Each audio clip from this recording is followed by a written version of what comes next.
The Emberfield rest stop, a quiet oasis on a lonely stretch of highway, was about to become the stage for an unexpected drama.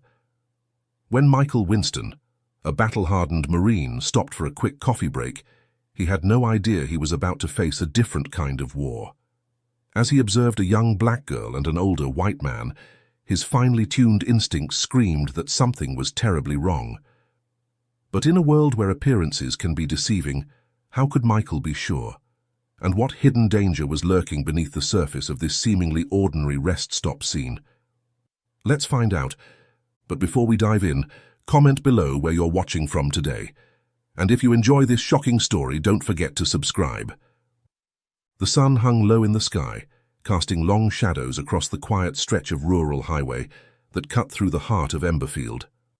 As the day slowly faded into evening, a small rest stop emerged on the horizon, a beacon of respite for weary travelers. The nondescript building stood alone against the backdrop of endless fields, its modest diner and convenience store offering a brief sanctuary from the monotony of the road. Inside the diner, the atmosphere was calm and subdued. The gentle hum of fluorescent lights mingled with the soft clinking of cutlery and the occasional murmur of conversation. Plastic booths lined the walls, their faded upholstery telling tales of countless patrons who had passed through over the years. Near the entrance, a coffee station stood at the ready, its pot half full and steaming, while a row of vending machines hummed quietly in the corner.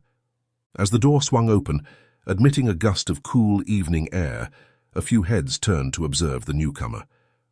Marine soldier Michael Winston stepped inside, his eyes quickly scanning the room with the practiced efficiency of a man accustomed to assessing his surroundings. Despite being back on American soil, the habits ingrained by his military training were not easily shed. Michael's gaze swept over the sparse crowd. A couple of truckers hunched over steaming mugs of coffee, an elderly woman nibbling on a piece of pie, and a middle-aged man in a suit absorbed in his newspaper. It was then that his attention was drawn to a small figure, seated in a yellow booth by the window. A young girl, no more than 8 years old, sat across from the man in the suit. Her dark skin contrasted sharply with the bright red dress she wore, and her curly hair framed a face that seemed lost in thought. There was something about her demeanor that gave Michael pause. Her wide eyes darted nervously around the room, never settling on any one thing for too long. Her small hands fidgeted in her lap, occasionally rising to press against her face as if trying to hide from some unseen threat. The man seated across from her appeared to be in his early 50s, his salt and pepper hair neatly combed, his navy blue suit crisp and well-tailored. He held his newspaper up, creating a barrier between himself and the girl. But Michael noticed how the man's eyes would periodically peer over the top of the paper, watching the child with an intensity that seemed out of place. As Michael made his way to the counter to order a coffee, he couldn't shake the feeling that something was amiss. The stark difference in age and race between the man and the girl could have a perfectly innocent explanation, he reminded himself. Perhaps she was adopted, or he was a family friend. Yet the girl's apparent discomfort and the man's overly controlled demeanor nagged at him. Shaking off his unease, Michael focused on the task at hand. He was here for a quick break, a chance to recharge before continuing his long drive. As he waited for his coffee, he found his gaze drawn back to the odd pair by the window. The girl's eyes briefly met his, and in that fleeting moment, Michael felt a chill run down his spine. There was a depth of emotion in those young eyes that spoke of something beyond mere shyness or fatigue. As the waitress handed him his steaming cup of coffee, Michael decided to position himself near the vending machines. It was a strategic spot, allowing him to observe the diner without drawing attention to himself. He leaned against the wall, sipping his coffee slowly, his mind wrestling with the scene before him. The girl's fingers drummed a silent rhythm on the tabletop, her feet swinging beneath her seat, unable to reach the floor. Every so often, she would glance up at the man, quickly averting her gaze when she found him watching her. The man, for his part, maintained an air of calm detachment, his eyes moving between his newspaper and the child with practiced nonchalance. Michael's military training had honed his instincts, teaching him to trust his gut when something felt off. And right now, every fiber of his being was telling him that this situation warranted closer observation. As he stood there, caught between the desire to intervene and the fear of overreacting, Michael couldn't help but wonder about the story behind this strange tableau. Who were these people?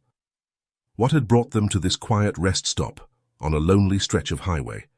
And most importantly, was the girl truly safe? As the minutes ticked by, Michael found himself unable to shake the growing sense of unease that had taken root in his chest. He knew he couldn't leave, not yet, not until he was certain that his concerns were unfounded. And so, he settled in for a longer stay, his coffee cooling in his hand as he kept a watchful eye on the curious pair by the window. The quiet hum of conversation in the diner provided a backdrop to Michael's thoughts as he continued his vigilant observation.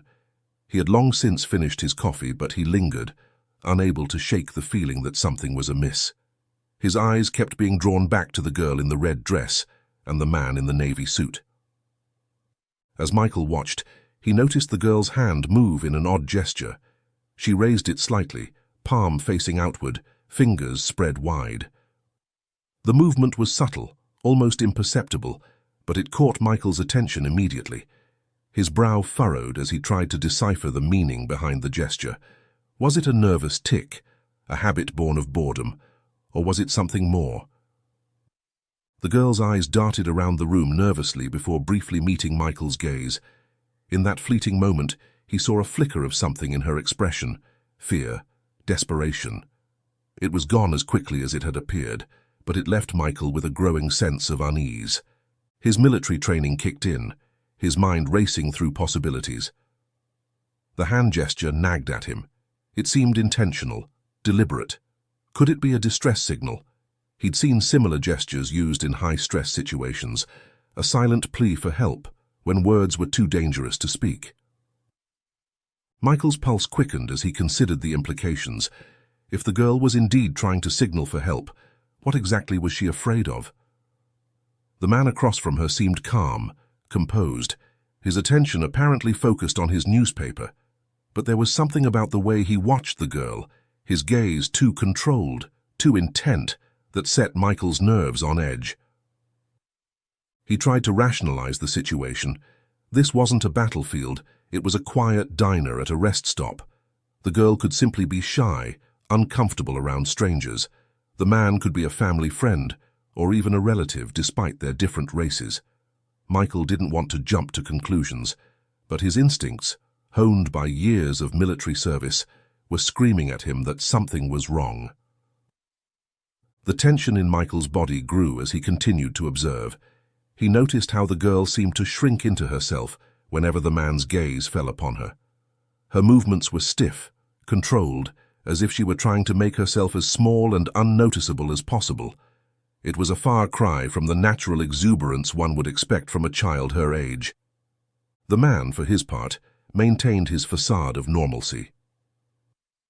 He sipped his coffee, turned the pages of his newspaper, and occasionally made what appeared to be casual conversation with the girl. But Michael couldn't shake the feeling that it was all an act, a carefully constructed veneer of normalcy hiding something far more sinister. As the minutes ticked by, Michael found himself caught in an internal struggle. Should he approach them? Ask if everything was all right? But what if he was wrong?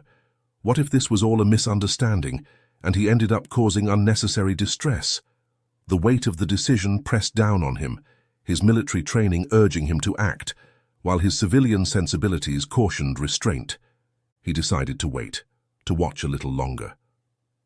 If the girl made the hand signal again, if he saw any clear signs of distress, then he would intervene. Until then, he would remain vigilant, ready to act at a moment's notice. As he stood there, poised on the knife's edge between action and inaction, Michael couldn't help but reflect on the strange turns life could take.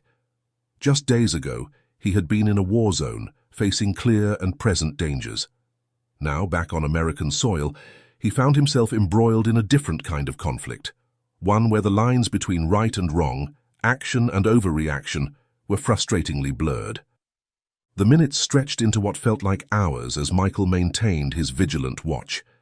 The initial burst of adrenaline had faded, replaced by a steady, humming tension that thrummed through his body.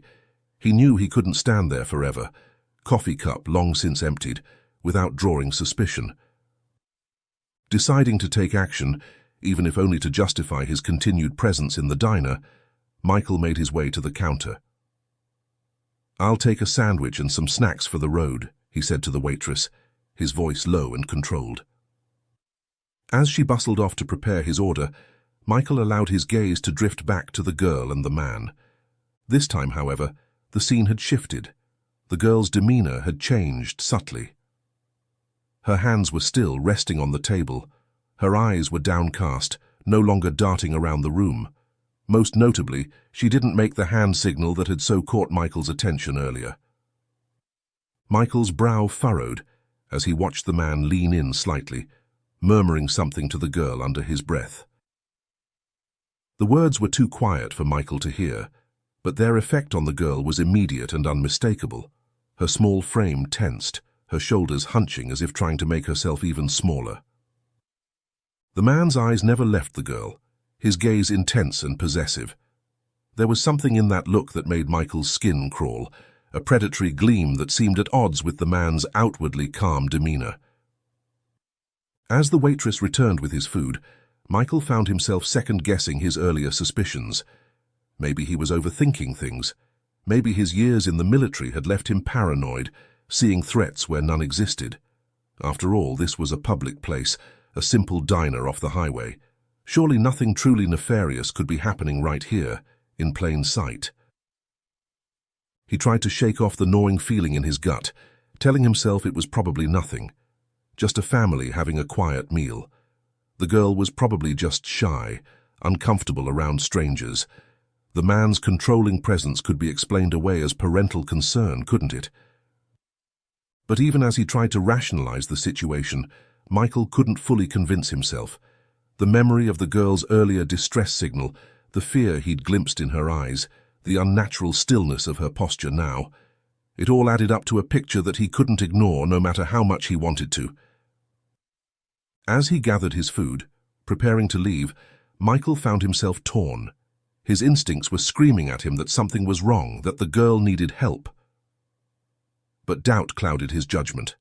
What if he was wrong? What if he caused a scene over nothing? The weight of indecision pressed down on him as he stood there, sandwich in hand, caught between his desire to help and his fear of overstepping. He knew he should leave, continue on his journey. He had places to be, after all. But something kept him rooted to the spot, unable to turn his back on the nagging feeling that he was witnessing something deeply wrong. As he wrestled with his thoughts, Michael's eyes were drawn once more to the girl. She sat there, small and vulnerable, a bright splash of red in the dull interior of the diner. Despite her stillness, there was a tension in her body that spoke volumes. It was the posture of someone expecting the worst, braced for a blow that could come at any moment. The man, for his part, seemed oblivious to Michael's scrutiny. He continued to sip his coffee, rustle his newspaper, and occasionally glance at the girl with that same unsettling intensity.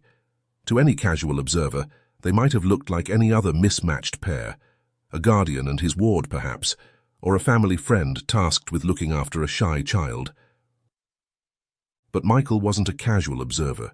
His training had taught him to look beyond the surface, to see the subtle signs that others might miss, and everything he saw told him that this situation was far from normal.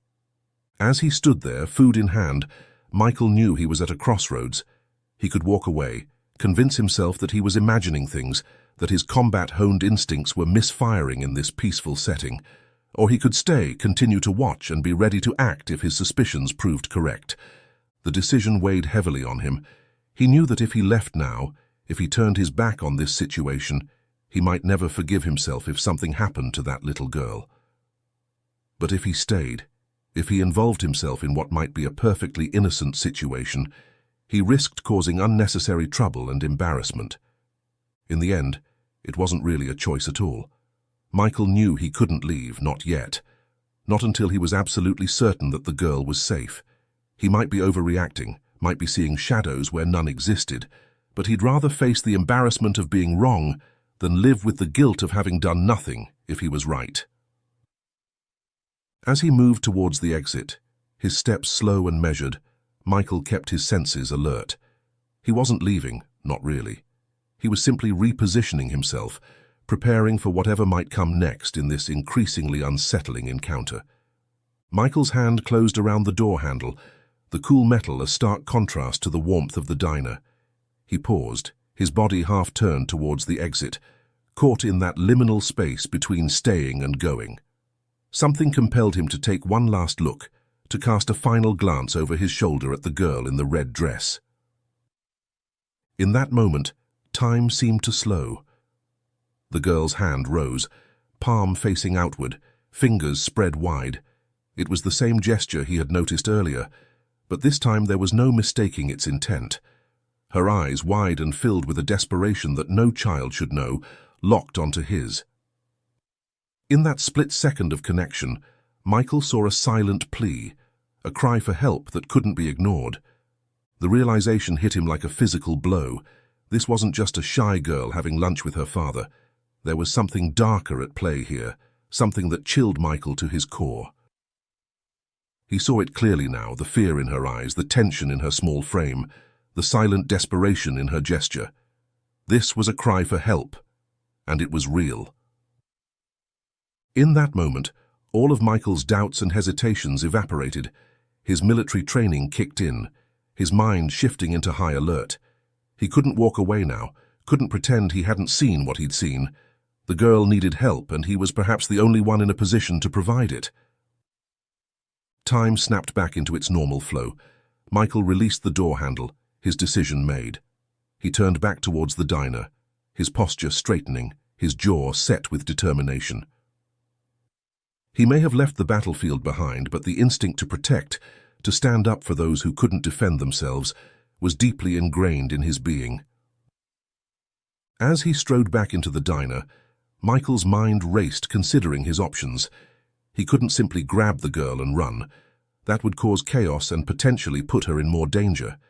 He needed to approach this carefully, to assess the situation more closely before taking action.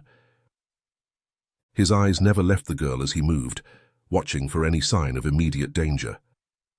The man across from her seemed oblivious to the silent exchange that had just taken place, his attention still focused on his newspaper, but there was a tension in his shoulders, a stillness that spoke of barely contained violence.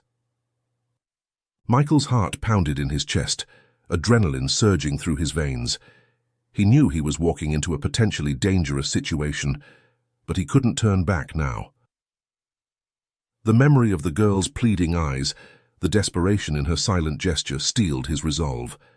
Whatever was happening here, he was now committed to seeing it through. As Michael approached the table, he could see the girl's eyes widen in a mixture of hope and fear. The man, sensing movement, looked up from his newspaper. For a brief moment, surprise flashed across his face before he schooled his features into a mask of polite inquiry. Michael's mind raced, searching for the right words, the right approach. He knew he had to be careful. One wrong move could escalate the situation, potentially putting the girl in even more danger. But he also knew he couldn't hesitate. Every instinct he had, honed through years of military service, was screaming at him that this child needed help, and she needed it now. With measured steps, Michael closed the distance to the table. His posture was relaxed but alert, projecting a calm authority that belied the tension coiling in his muscles. He stood over Greg and Zoe, his presence commanding but non-threatening. Greg's eyes widened briefly, a flicker of shock crossing his face before he regained his composure. The sudden approach of the soldier had clearly caught him off guard, disrupting whatever plans he might have had. Michael's gaze flicked between Greg and Zoe, reading their reactions. The contrast was stark, Greg's face a mask of forced casualness, while Zoe seemed to shrink further into herself, her eyes darting nervously between the two men. "Is everything okay here?" Michael asked, his voice steady and direct. He aimed the question more at Zoe than at Greg, but he kept both of them in his peripheral vision, alert for any sudden movements. Greg was the first to respond, his voice smooth and friendly, though there was an undercurrent of tension that he couldn't quite hide. "Yes, everything's fine," he said, his tone light but his eyes wary. "We're just stopping by and taking a break. Why, is there any problem, soldier?" The question carried a subtle challenge, an attempt to gauge whether Michael suspected anything. But Michael wasn't so easily deterred. His attention shifted fully to Zoe, his posture softening slightly as he addressed her directly. Bending down to meet her eye level, Michael asked gently but firmly, "Is this true?" His eyes searched her expression, looking for any sign that might confirm or allay his suspicions. Zoe hesitated, her eyes flicking nervously between Greg and Michael. For a moment she seemed frozen, caught between fear and the desperate hope for rescue. Then, after a quick glance at Greg, she nodded slowly, her movements stiff and robotic. "Yes," she whispered, her voice barely audible, but the hesitation in her response only served to confirm Michael's unease. Michael nodded slightly, stepping back. To all appearances, he seemed satisfied with the answer. He turned and walked toward the door, giving the impression that he was about to leave the diner. As he moved away, Greg called after him, his voice overly cheerful, trying to maintain the facade of normalcy. "Thanks for your service," he said with a polite smile that didn't quite reach his eyes. But Michael wasn't fooled. As he headed toward the exit, his instincts were sharper than ever. The girl's hesitation, the forced nature of her nod, the controlled environment Greg had created, everything told him that his initial suspicions were correct. Zoe needed help, and his earlier doubt had transformed into grim determination. Michael pushed open the door of the diner, stepping out into the cool evening air. The parking lot was quiet, a few cars scattered across the asphalt, their surfaces reflecting the dim glow of the overhead lights. He walked purposefully towards his own vehicle, his movements casual and unhurried to any observer. But Michael was far from casual. His every sense was on high alert, his mind racing with the implications of what he had just witnessed. As he reached his car, he didn't get in. Instead, he positioned himself where he could keep a clear view of the diner's exit. His military training had taught him the value of strategic positioning, and he wasn't about to lose sight of Greg and Zoe now. With swift, practiced movements, Michael pulled out his phone. His fingers flew over the keypad as he dialed 911, his eyes never leaving the diner's entrance. When the operator answered, his voice was low and urgent. "I need to report a possible child abduction," he said, his words clipped and precise. "I'm at the Emberfield rest stop off Highway 27. There's a young black girl about 8 years old wearing a red dress. She's with an older white man, early 50s, in a navy suit. The girl seems distressed and may have tried to signal for help." He provided a detailed description of both Zoe and Greg, emphasizing the girl's apparent fear and the man's controlling behavior. "I'm a former Marine," he added, hoping it would lend credibility to his report. "Something's not right here. This girl needs help." As he spoke, Michael's eyes remained fixed on the diner's exit. He was acutely aware that Greg might decide to leave at any moment, especially if he suspected that Michael's interest was more than casual concern. Every muscle in Michael's body was tense, ready to spring into action if necessary. The operator assured him that police were on their way, urging him to stay safe, and not to intervene directly unless the child was in immediate danger.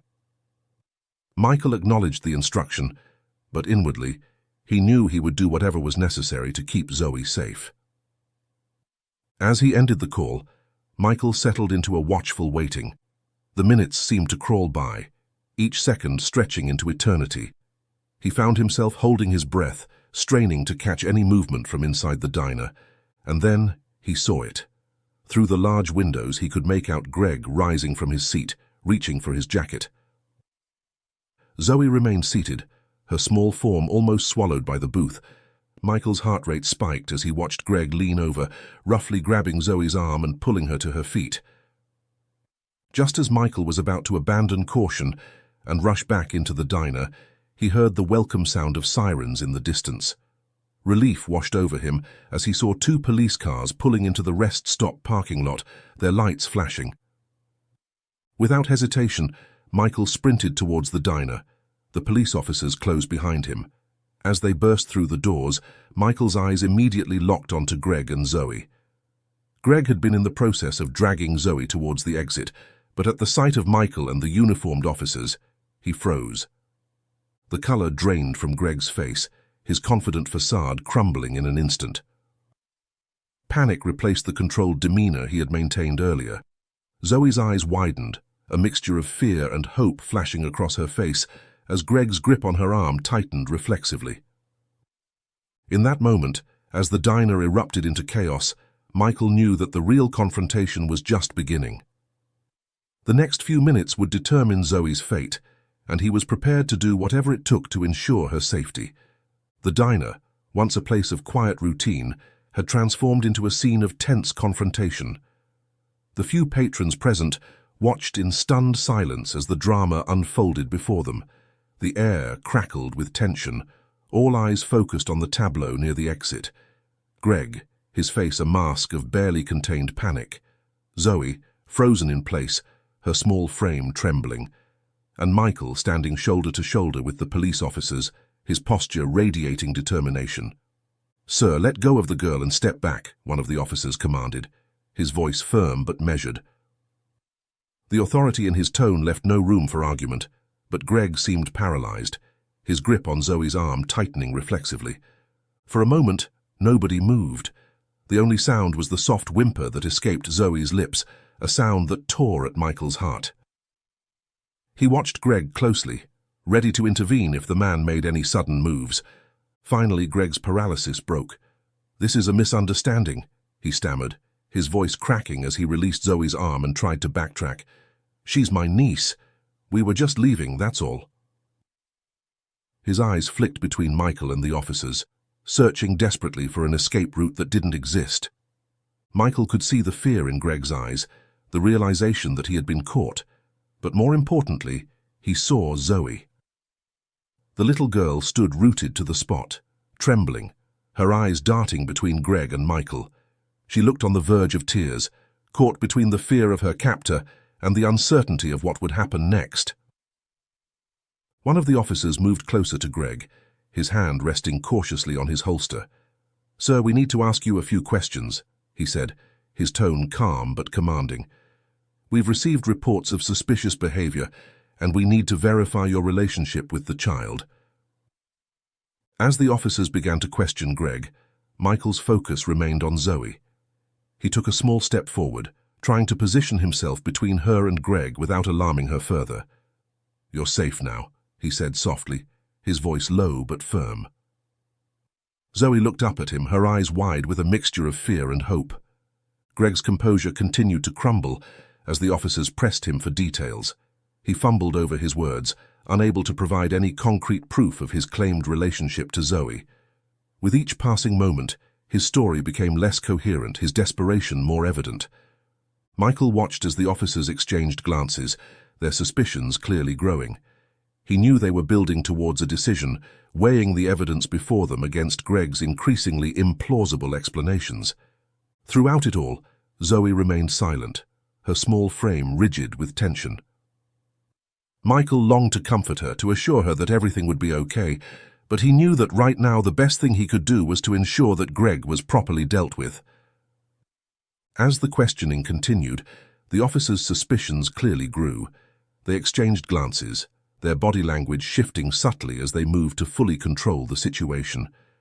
Greg's eyes darted around the diner, as if searching for an escape route, but he was cornered, trapped by his own actions and the consequences that were rapidly closing in around him.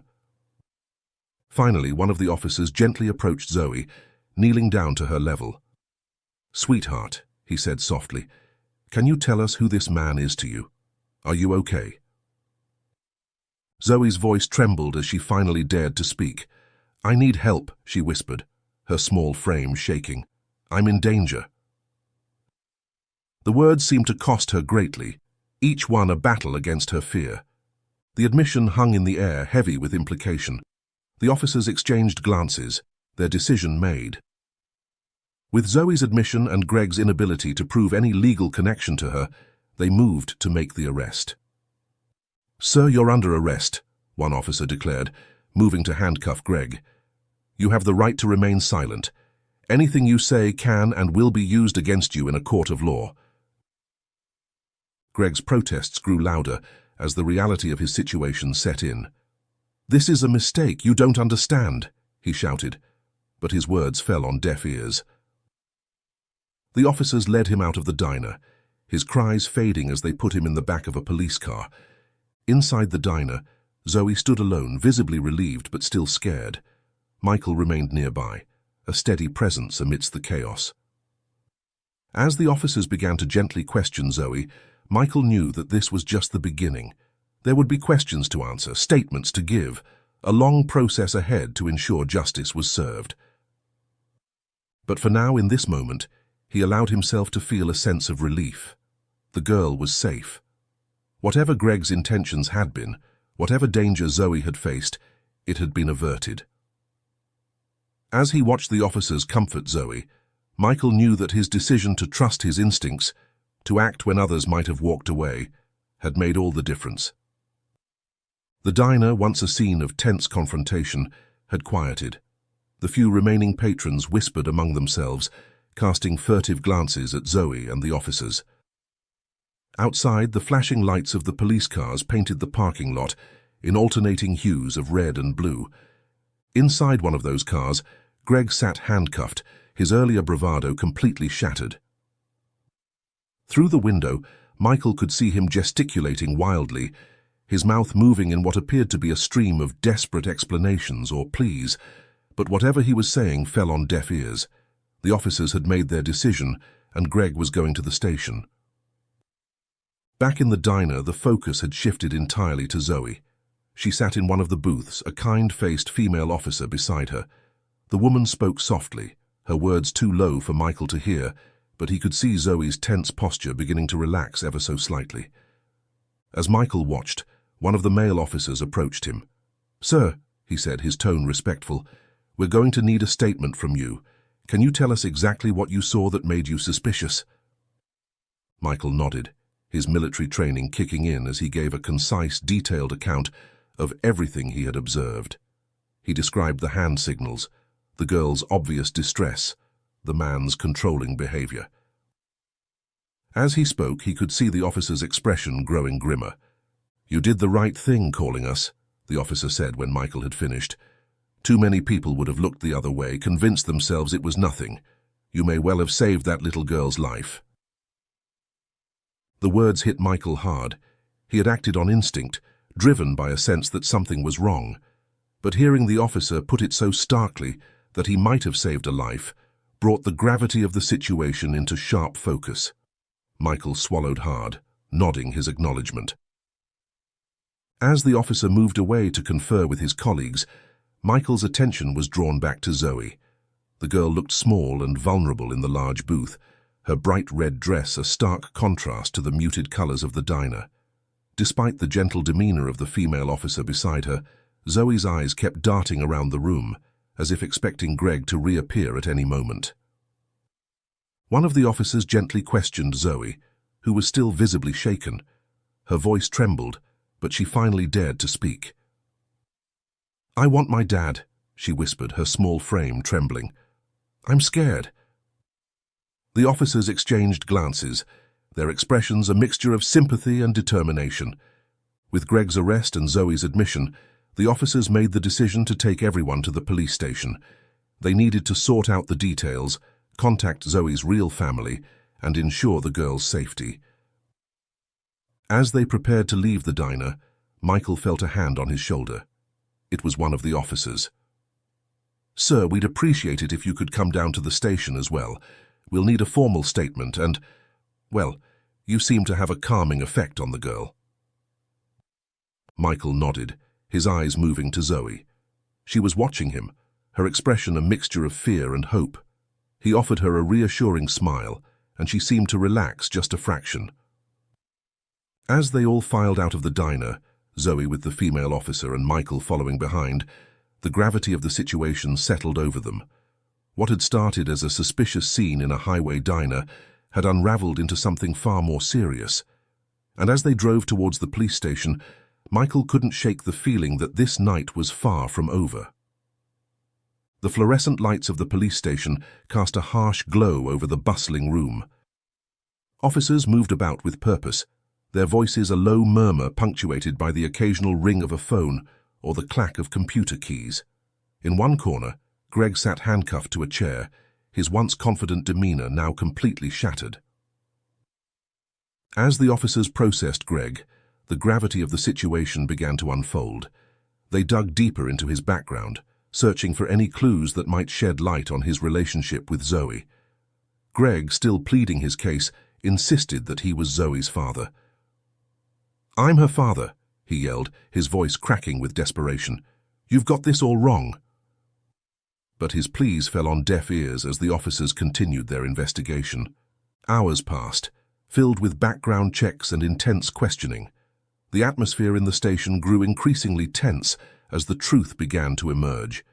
It started with small inconsistencies in Greg's story, details that didn't quite add up. But as the officers dug deeper, a shocking reality came to light. Greg wasn't Zoe's biological father. He was her stepfather, the new husband of Zoe's mother. The revelation sent shockwaves through the station. Greg had no legal authority over Zoe, no right to have taken her from her school earlier that day. But the horror of the situation didn't stop there. As the officers continued their investigation, they uncovered an even more disturbing truth. Zoe's mother had lost custody of her daughter months ago, after a bitter court battle. Zoe's biological father had been awarded full custody, a fact that Greg had conveniently omitted from his earlier statements. The pieces of the puzzle began to fall into place, revealing a picture far more sinister than anyone had initially imagined. Greg, acting in concert with Zoe's mother, had effectively kidnapped the young girl from her daycare. Their plan, as evidenced by documents found in Greg's possession, was to flee the country with Zoe, evading the court's custody decision and disappearing with the child. The realization of how close Zoe had come to being taken away, potentially never to be seen again, sent a chill through everyone involved in the case. The officers' faces grew grim as they processed the magnitude of what they had prevented. As this information came to light, the door to the station swung open with a bang. A man rushed in, his face a mixture of worry and relief.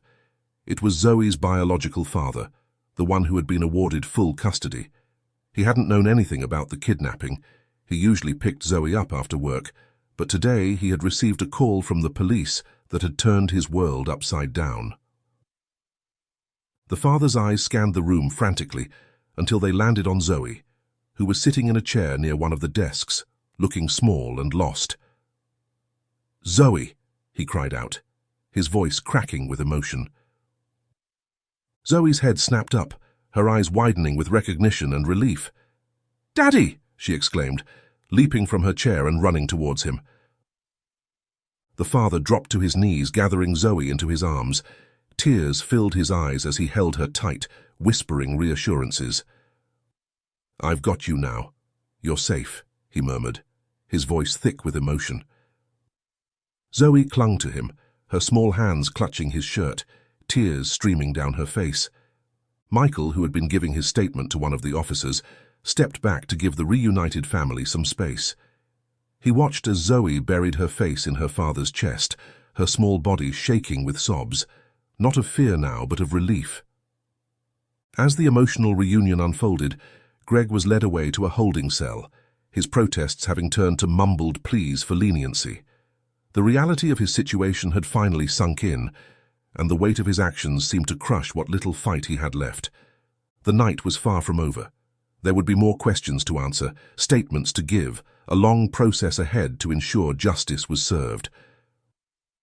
But for now, in this moment, the sight of Zoe safe in her father's arms brought a sense of closure to the harrowing events of the evening. Michael felt a profound sense of relief wash over him. Seeing Zoe reunited with her real father, safe and protected, confirmed that he had made the right choice in trusting his instincts. As he stood there taking in the scene, he couldn't help but reflect on the strange turns life could take. He had stopped at that diner for a simple cup of coffee, never imagining he would become embroiled in such a dramatic and potentially tragic situation. Yet here he was, having played a crucial role in reuniting a father and daughter and preventing a terrible crime. As the night wore on and the adrenaline began to fade, Michael knew that this experience would stay with him for a long time. It was a stark reminder that sometimes the most important battles we fight aren't on foreign soil, but right here at home, in the quiet moments when we choose to act instead of looking away. As the night wore on at the police station, the initial chaos gave way to a more organized process. Michael had spent hours giving his detailed statement, recounting every observation and action from that fateful evening at the rest stop. The officers had been thorough, asking him to clarify points and provide as much detail as possible. Meanwhile, Zoe had been gently questioned by a child specialist, her father by her side for support. The girl's testimony, though brief, had corroborated Michael's account and provided crucial evidence against Greg and her mother. As the formal procedures were wrapping up, Michael found himself approached by Zoe's father. The man's eyes were red-rimmed from tears and exhaustion, but they shone with immense gratitude. I don't even know how to thank you," the father said, his voice cracking. "You saved my little girl. I don't know what would have happened if you hadn't stepped in." Michael, ever humble, shook his head. "There's no need to thank me," he replied, his tone sincere. "This is what I was trained to do. Whether in service or out, it's about protecting people, especially children. I couldn't just look away." But the father wasn't satisfied with this response. The enormity of what Michael had done for his family was too great to let go unacknowledged. "I need to repay you for this," he insisted, his voice filled with sincerity. "You saved my daughter's life and I owe you everything. I don't care what it takes, I want to do something for you." Michael, uncomfortable with the praise, tried to deflect. "I did what anyone should do in that situation. You don't owe me anything," he said, attempting to downplay his role. However, the father was determined. His gratitude was a force that couldn't be easily dismissed. "At least let me invite you to a barbecue," he said, a small smile breaking through his emotional state. "Come to our place this weekend. You're practically family now." His expression grew serious again. "Plus, I need to tell you about Zoe's mother and why it was so crucial that you were there at the rest stop in that moment. There's more to this story than you know."